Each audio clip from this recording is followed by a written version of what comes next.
স্বাধীনতার ঘোষণাপত্রে ছিল সাম্য, মানবিক মর্যাদা, ন্যায় বিচার। এটার সাথে কোটা সাংঘর্ষিক কিনা? আর আপনার যে বাংলাদেশের সংবিধানের, আপনি বলছেন বাংলাদেশ সংবিধানে বলছে কোনো অবহেলিত জনগোষ্ঠীর জন্য আপনি কোটা রাখতে পারবেন। সেক্ষেত্রে কোটা যে বাতিল করা হয়েছিল সেটাও অপরাধ মনে করেন কিনা, এবং মুক্তিযোদ্ধাদের যে কোটা দেওয়া হচ্ছে এটাও অপরাধ মনে করেন কিনা? যদি দিতে হয়, সবাইকে সমান অধিকার যদি না দেয়, তাহলে যে কৃষক আমার বাংলাদেশকে উৎপাদন করে, ওনারই সন্তান, ওনারই কন্যা সন্তান বা পুরুষ সন্তান বলেন, যে কোনো সন্তানকে এই রাষ্ট্রের কাজে দেওয়ার একটা স্বপ্ন থাকে, তাহলে উনি পাশাপাশি এই যে বাংলাদেশে যে কৃষক উৎপাদন হচ্ছে, অর্থনীতির যোগান হচ্ছে,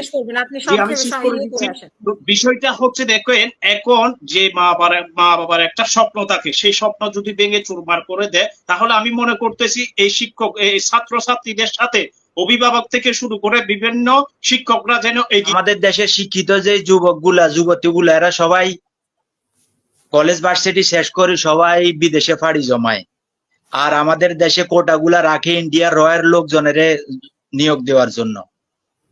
এটা আমার ক্ষুদ্র জ্ঞান থেকে আমি বলতেছি, এখানে বিজ্ঞ অনেক লোক আছে, এবং কি বাংলাদেশে 2 জন নাগরিক আছে, এবং কি একজন আওয়ামী লীগ আছে, বুঝছেন তো। আওয়ামী লীগ বাংলাদেশের নাগরিক না, এটা কি বললেন আবার আপনি? না, আওয়ামী লীগ ইন্ডিয়ার নাগরিক, এটা আমার স্পষ্ট কথা। দলের শীর্ষ পর্যায় থেকে শুরু করে জেলা এবং থানা পর্যায় পর্যন্ত এই কোটা পদ্ধতিটা অঘোষিতভাবে চালু হয়েছে। তো আমাদের জাতীয়ভাবে যদি আমরা কোটা দিতে যাই, আমরা জানি আমাদের দেশে 2টা বৃহৎ পরিবার আছে যারা বাংলাদেশের বর্তমান রাজনৈতিক সকল কিছু। একটা হলো শহীদ বঙ্গবন্ধু শেখ মুজিবুর রহমানের ফ্যামিলি, আরেকটা হলো শহীদ রাষ্ট্রপতি জিয়াউর রহমানের ফ্যামিলি। আমি যেহেতু রিপন ভাই আওয়ামী লীগের প্রতিনিধিত্ব করেন বা আওয়ামী লীগের পক্ষে কথা বলেন, আমি উনার কাছে সবিনয়ে জানতে চাই, যদি আমাদের মাননীয় প্রধানমন্ত্রী উনি মানুষ, উনি ফেরেশতা না। এখন হচ্ছে আমি ওই যে আমাদের আরিফুর রহমান স্যারের কথার সিকোয়েন্সে আমার একটা উদাহরণ মনে পড়লো, আমি উদাহরণটা দিয়ে শুরু করতে চাচ্ছি। উদাহরণটা হচ্ছে এক বেলুন বিক্রেতা অনেক রকমের বেলুন সে বিক্রি করার জন্য নিয়ে এক শিশুদের স্কুলের সামনে দাঁড়িয়ে আছে। এখন এই বেলুনগুলোর মধ্যে বিভিন্ন রঙের বেলুন আছে, হলুদ, লাল, সাদা, কালো। এখন অনেক ধনী করে ছেলেপেলেরা এসে এক একটা করে বেলুন কিনে নিয়ে যাচ্ছে, আর ওই পাশে দাঁড়ায় ছিল একটা খুব গরিব অসহায় একটা ছেলে। সে শুধু তাকায় তাকায় দেখছে যে একটার পর একটা বেলুন কিনে নিয়ে যাচ্ছে, একটার পর একটা বেলুন কিনে নিয়ে যাচ্ছে। কিন্তু আমরা জানি শিশুরা কালো রংটা খুব একটা বেশি পছন্দ করে না, তাই কালো রঙের একটা বেলুন সবশেষে রয়ে গেল, এই বেলুনটা কেউ কিনলো না। তখন ওই শিশুটা বেলুন বিক্রেতাকে জিজ্ঞেস করতেছে যে কাকা, এই বেলুনটা কি আকাশে উড়বে না? এই বেলুনটা কি আকাশে উঠতে পারবে না?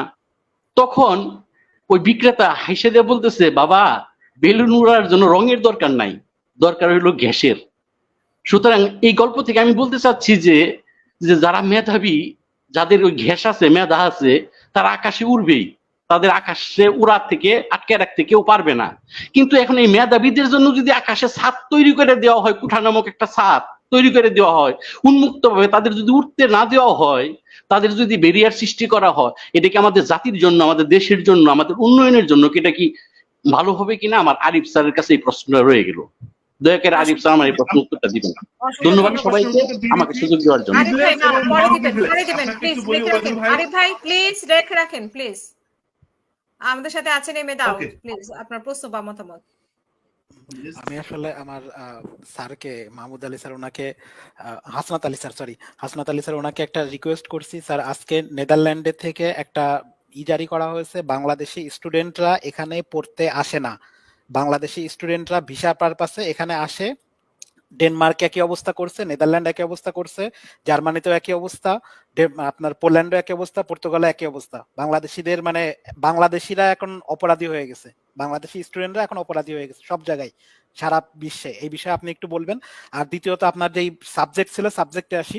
সাবজেক্টের বিষয় হচ্ছে, আমি জানতে চাচ্ছি স্যার, আপনারা তো আমাদেরকে শিখাইছিলেন, আপনারা আমাদের শিক্ষক, আমরা সম্মান দিয়েই বলছি যে স্যার, আপনি স্বাধীনতার ঘোষণাপত্রে ছিল সাম্য, মানবিক মর্যাদা, ন্যায় বিচার। এটার সাথে কোটা সাংঘর্ষিক কিনা? আর আপনার যে বাংলাদেশের সংবিধানের, আপনি বলছেন বাংলাদেশ সংবিধানে বলছে কোনো অবহেলিত জনগোষ্ঠীর জন্য আপনি কোটা রাখতে পারবেন। সেক্ষেত্রে কোটা যে বাতিল করা হয়েছিল সেটাও অপরাধ মনে করেন কিনা, এবং মুক্তিযোদ্ধাদের যে কোটা দেওয়া হচ্ছে এটাও অপরাধ মনে করেন কিনা? Thank you. অনেক ধন্যবাদ। আশা করি রিপন ভাই লিখে রাখবেন। সোহেল, মোহাম্মদ সোহেল ভাই, আপনার প্রশ্ন বা মতামত প্লিজ।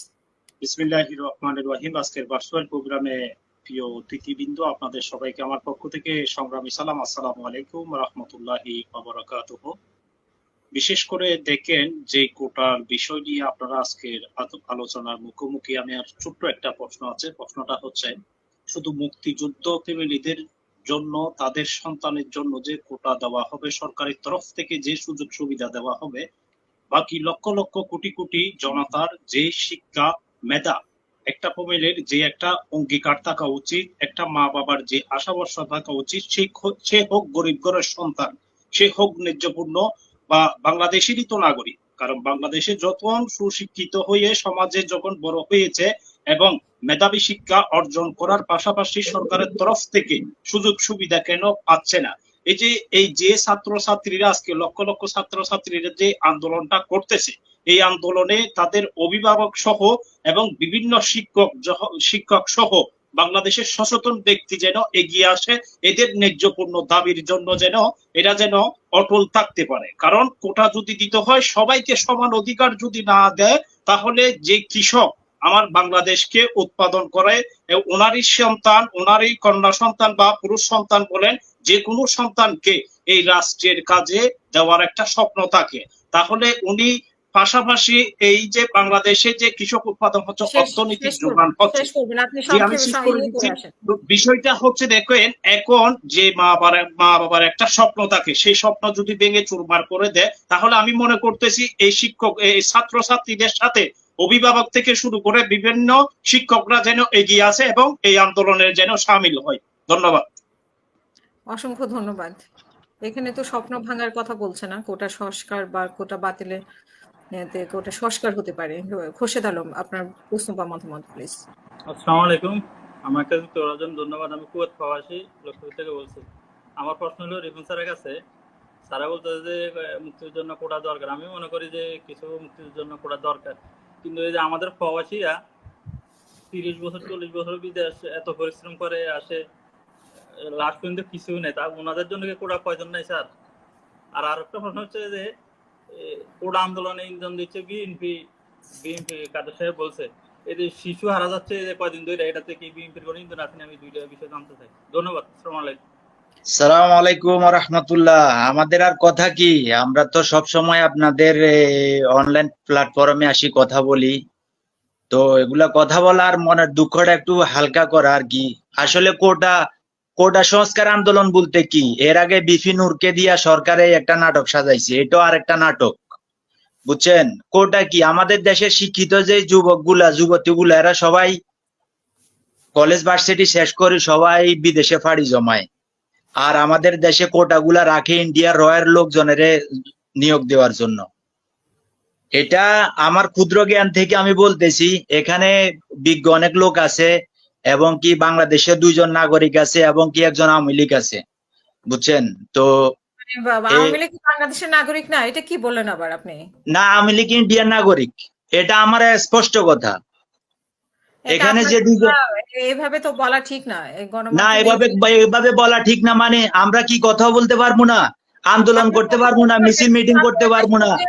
অনলাইন প্ল্যাটফর্মে আপনি জয়েন করে বলবেন আমার একজন গেস্টকে, আপনি বলবেন যে উনি ইন্ডিয়ান নাগরিক, এটা তো ঠিক না। না না, তো ওনারা ইন্ডিয়ান নাগরিক নাকি? ওনারা ইন্ডিয়ান নাগরিক না।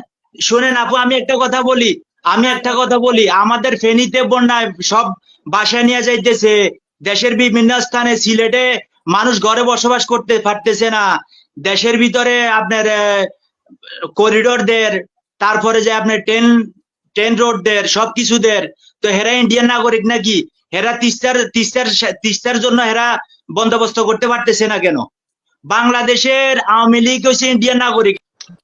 হাসিনা আপা, আপনাকে এবং আপনার আলোচক বিন্দুকে সালাম জানাই। বিশেষ করে আমাদের বিশেষ গবেষক আমাদের আরিফুর রহমান রিপন ভাইকে, এবং উনার শেষ কথাটা, ওই কথাটাই বলে রাখি, বিশ্বাসীদেরাই সবসময় সঠিক পথে থাকে। তা আমি আরিফুর রহমান রিপন ভাইকে সম্মানের সাথে, উনাকে শ্রদ্ধা রেখে একটা প্রশ্ন করতে চাই যে উনি আপনার এখানে আলোচনা করার সময় আপনি যখন ওনাকে একটা প্রশ্ন করছিলেন কোটা নিয়ে, উনি তখন বলছিলেন মাননীয় প্রধানমন্ত্রী সংসদে এটা জিদ করে বলছিলেন। আমি জানি না উনি জানেন কিনা, কোন সাংবিধানিক পদে কেউ জিদ এবং রাগের বশীভূত হয়ে সাংবিধানিক পদে থাকতে পারে না। যদি উনার এই কথা সত্য হয়ে থাকে তাহলে উনার এই কথার পর থেকে বাংলাদেশের প্রধানমন্ত্রী আর কোনো বৈধ প্রধানমন্ত্রী উনাদের কথাও থাকে না, জনগণের কথা বাদে দিলাম। এই ব্যাপারে আমি ওনার কাছ থেকে সবিনয়ে জানতে চাই। আর যে কোটার ব্যাপার যেটা আলাপ করতেছেন, আমি এই কোটা নিয়ে যখন আজকে আপনারা অনেকদিন যাবত আলাপ করতেছেন, আমি একটা জিনিস দেখলাম 1971-এ, আমি মাহমুদ ভাইকে বলবো আমার কথাটা একটু মনোযোগ দিয়ে শুনুন। 1971 সনে মুক্তিযোদ্ধা পিতার সন্তান ছিলেন রাজাকার, আবার মুক্তিযোদ্ধার সন্তানের বাবা ছিলেন রাজাকার সন্তানের বাবা ছিলেন মুক্তিযোদ্ধা। তো আমরা কি এখানে মুক্তিযোদ্ধাকে সম্মান করব নাকি মুক্তিযোদ্ধার বংশধর বা মুক্তিযোদ্ধার ছেলে মেয়ে ওদেরকে সম্মান করব? আর আমার আরেকটা বিনীত অনুরোধ, বিনীত প্রশ্ন সবিনয়ে আমি আমাদের রিপন ভাইয়ের কাছে জানতে চাই, আমাদের বাংলাদেশে তো যে চাকরির যে কোটা, এটা আমাদের রাজনীতিতে এই কোটাটা শাখা প্রশাখা বিস্তারিত হয়েছে। আমাদের দলের শীর্ষ পর্যায় থেকে শুরু করে জেলা এবং থানা পর্যায় পর্যন্ত এই কোটা পদ্ধতিটা অঘোষিতভাবে চালু হয়েছে। তো আমাদের জাতীয়ভাবে যদি আমরা কোটা নীতিতে যাই, আমরা জানি আমাদের দেশে দুইটা বৃহৎ পরিবার আছে যারা বাংলাদেশের বর্তমান রাজনীতির সকল কিছু। একটা হলো শহীদ বঙ্গবন্ধু শেখ মুজিবুর রহমানের ফ্যামিলি, আরেকটা হলো শহীদ রাষ্ট্রপতি জিয়াউর রহমানের ফ্যামিলি। আমি যেহেতু রিপন ভাই আওয়ামী লীগের প্রতিনিধিত্ব করেন বা আওয়ামী লীগের পক্ষে কথা বলেন, আমি উনার কাছে সবিনয়ে জানতে চাই, যদি আমাদের মাননীয় প্রধানমন্ত্রী, উনি মানুষ, উনি ফেরেশতা না, উনি শয়তান না, উনাকে কোনো না কোনো সময় মারা যেতে হবে, শেখ রেহানাকে কোনো না কোনো সময় মারা যেতে হবে। তারপরে যদি এই কোটা নিয়ে আপনারা আওয়ামী লীগের লোকজন আন্দোলন করেন, তাহলে আওয়ামী লীগের হাল ধরার জন্য কে আছে একটু আপনি কষ্ট করে বলবেন। কারণ জয় এবং আমাদের টিউলিপ সিদ্দিকী এবং ববি, উনারা তিনজনে বিয়ে করছে বিদেশি, আর আমাদের পুতুলাফা বিয়ে হয়েছে হলো একজন শিক্ষিত সাবজেক্ট না।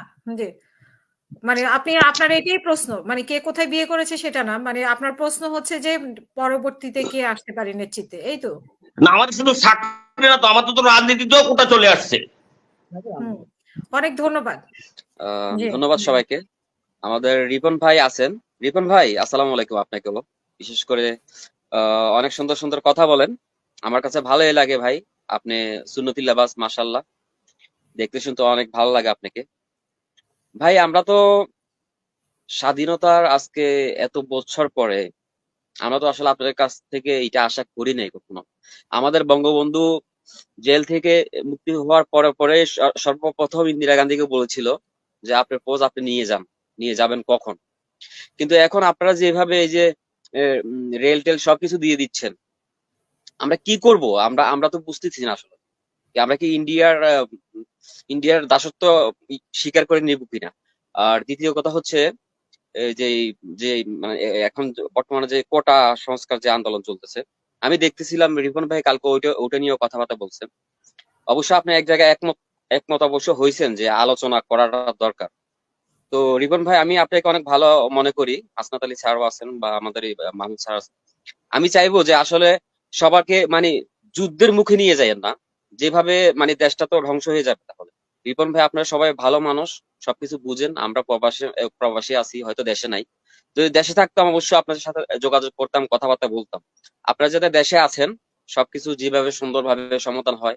আমরা চাই না আসলে আর কোনো মা কান্না করো আবরারের মতো, আমাদের আর একটা ভাই খুন হয়ে যায় বা এরকম কিছু আমরা চাই না। আমরা চাই যেভাবে হলে সুন্দর হয়। রিপন ভাই, আপনারা তো ভালো একটা পোস্টে আছেন, আপনারা একটু ভালোভাবে কথাবার্তা বলে যেভাবে সমাধান করার দরকার একটু করেন না ভাই। এত এত এত হিংসা কিসের ভাই? এত হিংসা কিসের? আমরা তো 90 দশকের আগেও দেখছি যে দুই নেত্রী একসাথে বসে খাইছে, একসাথে সবকিছু করছে। এখন কি জন্য এত হিংসা রিপন ভাই বলেন? সেই পরিবেশ আবার দেখতে চাই। অসংখ্য ধন্যবাদ এনামুল হক বিজয়, আপনাকে অসংখ্য ধন্যবাদ আমাদের সাথে যুক্ত হওয়ার জন্য। আর একটা কথা ছিল হাসিনা আপু, একটা কথা। আমি গত বছর আমি দেশে গিয়েছিলাম, আমি 7 বছর পরে পাই, আমি সৌদি আরব থাকি, 7 বছর পরে গিয়েছি।